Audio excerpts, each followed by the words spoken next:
What we eat is really our chemotherapy 3 times a day. Meet Dr. William Li, a world-renowned Harvard-trained medical doctor, researcher, and president and founder of the Angiogenesis Foundation. His work has led to more than 40 FDA-approved therapeutics and devices for cancer, cardiovascular disease, wound healing, and vision loss. He's also a New York Times bestselling author with Eat to Beat Disease, the new science of how your body can heal itself. And he recently published a new book, Eat to Beat Diet, Burn Fat, Heal Your Metabolism, and Live Longer. In today's video, we have extracted Dr. William Li's teachings over the years and focused on how food works as medicine for our body to protect ourselves from diseases like cancer. In the final part of the video, we will list out 5 healthy and potent fruits that Dr. William Li frequently mentions in many of his seminars and talks. So stay watching until the very end for all the juicy details. Diet accounts for 30 to 35% of environmentally caused cancers. And in fact, we're probably forming these microscopic cancers all the time in our body. Autopsy studies from people who died in car accidents have shown that about 40% of women between the ages of 40 and 50 actually have microscopic cancers in their breasts. About 50% of men in their 50s and 60s have microscopic prostate cancers. And virtually 100% of us, by the time we reach our 70s, will have microscopic cancers growing in our thyroid. Let's talk now about food as medicine. Food, in fact, is really one of the most powerful healthcare interventions that we can do for ourselves, because food is the medicine that we put into our body 3 times a day. That's called food as medicine. You put good stuff into your body's going to last longer. The science is now telling us that there are things that we can deliberately choose. It's not food versus medicine, it's food and medicine that can help our treatments work better. In order to educate and share the knowledge with the public, Dr. William Li wrote a book on food as medicine.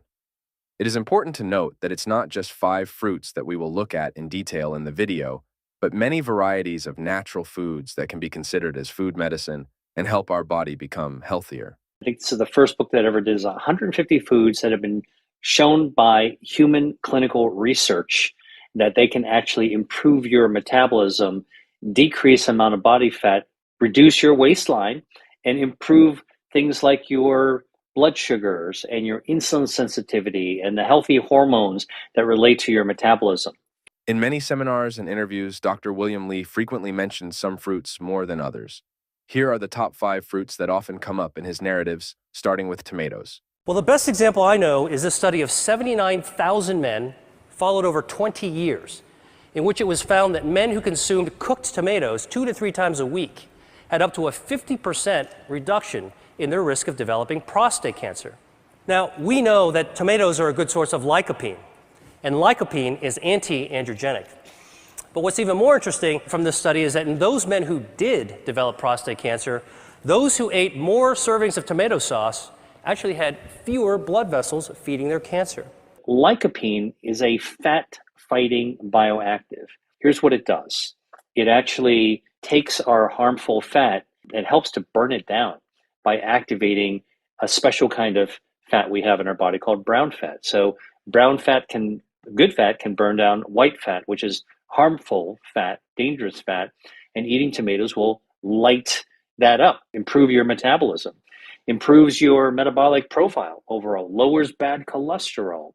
This is all with tomatoes, and actually shrinks your waistline as well. One study that was done actually took normal, healthy young women who were not overweight or obese, okay, because a lot of research is done with people who are already overweight, but this is actually taking young, healthy female grad students who don't have extra weight. They're considered normal body size, whatever that means, okay? That can be debated, but the bottom line is that they had just 1 tomato to eat before lunch every day, and they were able to lose weight and improve their metabolism. Very achievable dosing. So tomato can actually do it. With foods, it is important to know how best to prepare to maximize the intake of the good components. So here's how you prepare tomatoes. But the lycopene is in a form that's called trans, and it's very difficult for your body to absorb. It's one chemical form of the lycopene. If you heat it, you change the chemical structure naturally, and you change the trans to the cis form, and suddenly your body can absorb it. So at 2 minutes of heating tomato sauce, you suddenly make it 50% more available. And after you simmer it for 30 minutes, there's 250 more available. And so again, how we treat our food makes a difference as well. There have been studies looking at cooking tomatoes in water, and you can actually get the lycopene out, and you can see that there's some lycopene that goes into the bloodstream. But lycopene is a fat-soluble, it's an oily molecule. It dissolves better in oil than in water, right? So oil and water don't mix. Lycopene loves oil. If you cook tomato sauce in olive oil, the lycopene gets into your bloodstream a lot more easily because it doesn't get flushed through. Now it gets absorbed into your body, all right, by a lot. What kind of olive oil would you want to use? If you look across many of the olive species, there are 3 varietals of olives that have the highest number of anti-angiogenic, cancer-starving polyphenols. One's Italian, from Umbria, Moriolo. One is Greek, from Peloponnesus. It's the Koroneki olive. One's from Spain. It's called the Picual olives. Next on the list is pear. This is a pear, and the reason pears are so great are the fact that they've got chlorogenic acid, which is a bioactive, also found in apples, that can actually activate your metabolism and help you burn down harmful body fat. And chlorogenic acid is also anti-angiogenic, means it actually stops blood vessels from growing to tumors. Pretty cool. One of the things that I love about pears is that it's got a lot of dietary fiber. So an average pear has got about 5 or 6 grams of dietary fiber per pear, and a study from MD Anderson showed that just having that amount of dietary fiber can lower the risk of tumor progression or death by about 30% in one study where they looked at people with melanoma on immunotherapy. And so here is actually a food that can actually make medical treatments work better. Dietary fiber, pear, one of my favorites. Next on the list is kiwi. Kiwi is packed with vitamins and antioxidants.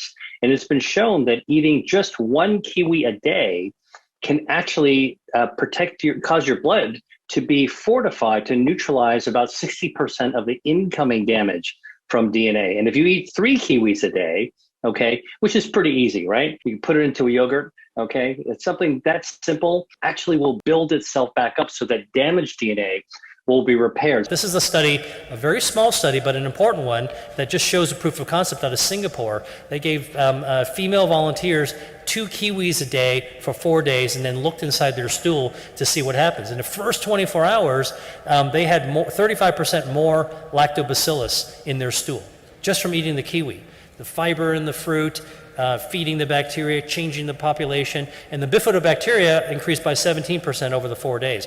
These 2 bacteria, lactobacillus and bifidobacteria, they actually make other metabolites called short-chain fatty acids, or SCAFAs, that are anti-inflammatory. They alter our lipids and energy metabolism, and they actually help our gut have protective mucus layer, so you have less leaky gut kind of syndrome. So kiwi, who would have thought that the kiwi would have been beneficial to us on the basis of our microbiome? But now you have it. Next is berries. Berries, and we started talking about berries, have this ellagic acid and anthocyanins. Dark berries like blueberries, blackberries, and even strawberries. You know, anthocyanin is a kind of a reddish, purplish natural dye that is anti-angiogenic, immune boosting activity. Eating berries actually is really helpful for your health defenses. So that's, by the way, if you have berries, please don't put tons of sugar on them. Let Mother Nature's sugar, you know, most berries are not that sweet. Strawberries have also been shown to actually improve your metabolism. And what's really interesting by eating strawberries is that although strawberries can be sweet, when they measured blood sugar, eating strawberries in a way to improve your metabolism not only decreased weight and waist size and lowered weight and decreased body fat, it also didn't raise blood sugar. So this whole idea, another kind of like common idea that's kind of like a paintbrush idea. Don't eat fruit. It's got too much sugar in it. It's got too much fructose. It might kind of sound like it makes sense on a casual level, but the science actually doesn't show that. And the reason is that the bioactives in the strawberry activate your body so it starts to burn down the bad fat. Okay, so you can actually metabolize even faster. Finally, Dr. Lee frequently emphasizes on the goodness of pomegranate juice. I also drink pomegranate juice because it turns out that pomegranate juice can help us grow healthy gut bacteria that boosts our immunity. Here's what's in the juice. It's got something called ellagitannins. These are bioactives that can do a lot of great things. One of the things they do is actually they can cut off the blood supply to tumors, so they can starve cancer by cutting off the blood supply. But the other thing that they do is they improve your gut health by helping to grow a bacteria called Akkermansia.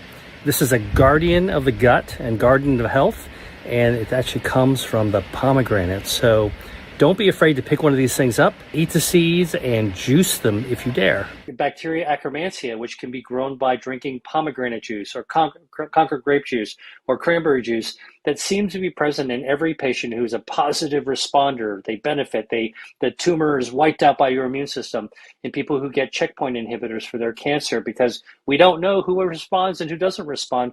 We're beginning to find out that what you eat and how it happens to change the ecosystem of your diet, of your gut bacteria, looks like it can actually make a big difference. And that big difference could be life and death.